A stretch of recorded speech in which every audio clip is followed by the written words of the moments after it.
Let's jump right in. Today's explainer is all about a plant shrouded in absolute myth, the blue lotus. We're going to contrast its deeply sacred ancient history with the hard neuroscience of what it actually does to your brain.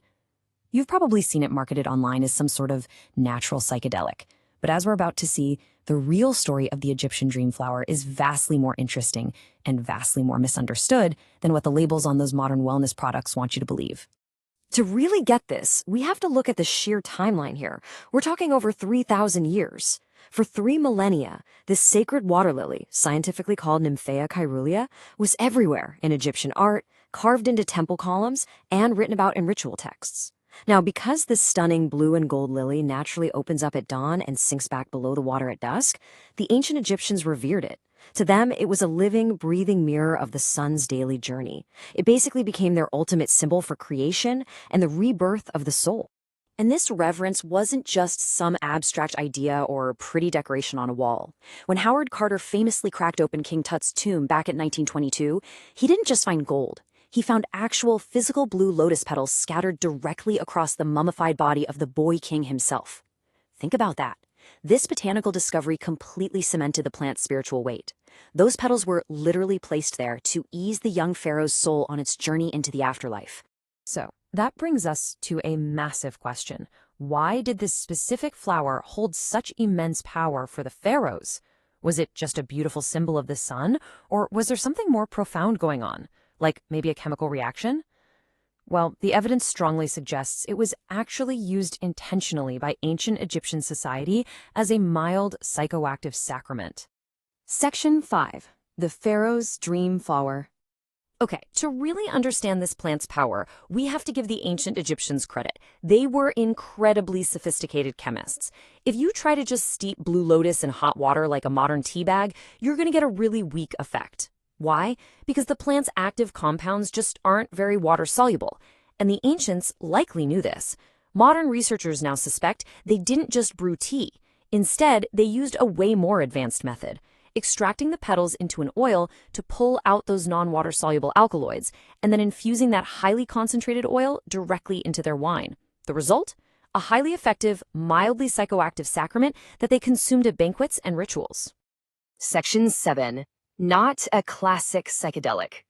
So today, if you walk into a smoke shop, you'll frequently see blue lotus marketed as a natural psychedelic. But from a strict pharmacological standpoint, that is entirely false. The effects of the blue lotus plant absolutely do not come from tryptamines or phenethylamines. Those are the molecules that define classic psychedelics. Instead, its psychoactivity comes entirely from 2 specific apomorphine alkaloids. We're talking about apomorphine and nuciferine. These 2 compounds are the actual, literal magic behind the flower of the Nile. Section 9. The dopamine brain chemistry. Let's look directly at the brain to see exactly how this works, focusing on the differing receptor pathways. It's actually a brilliant contrast. Blue lotus acts heavily on the dopamine system, specifically targeting those D1 and D2 receptor families. This provides a gentle lift, some subtle euphoria, and deep relaxation.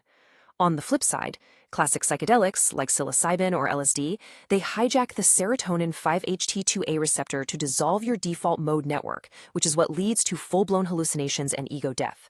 Blue lotus never meaningfully engages that serotonin receptor. It's literally just not capable of producing a true psychedelic trip. Because it relies on apomorphine, which, fun fact, is the exact same molecule used today in Parkinson's disease medications, along with the gentle sedative effects of nuciferine, the actual experience is totally different. Users consistently describe it as a grounded, subtle, and floaty relaxation. You get a mild mood lift and a really calming, dreamy headspace, and that often leads to incredibly vivid sleep and dreams. It is a gentle guide, folks, not a hallucinogen. Section 12. The counterfeit lotus problem. Now, if this plant has these proven, pharmacologically sound effects, why do so many modern consumers complain that the blue lotus they bought at the store did absolutely nothing? Well, we finally got the answer to that mystery very recently, in 2025. A researcher over at UC Berkeley's Center for the Science of Psychedelics named Liam McEvoy decided to run some mass spectrometry tests. He compared authentic botanical garden samples right alongside modern products bought off the internet. And the findings from that 2025 study?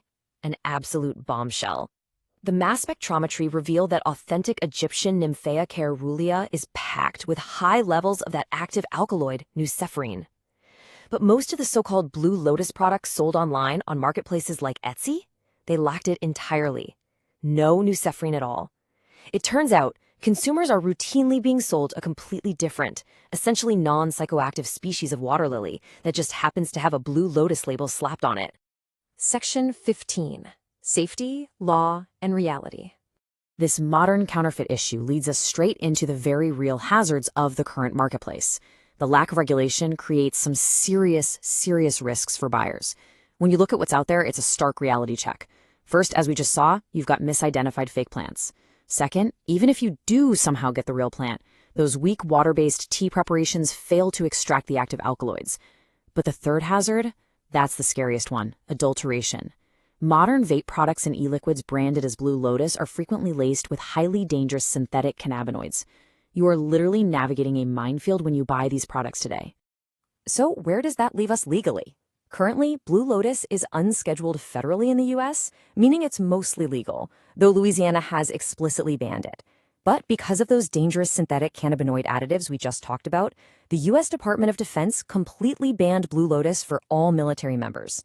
It's absolutely vital to remember here that 0 human clinical trials exist for this plant. Plus, it can interact poorly with dopamine and serotonin medications. Look, just because a plant's effects are gentle doesn't mean it's intrinsically safe to go mixing it with modern prescriptions.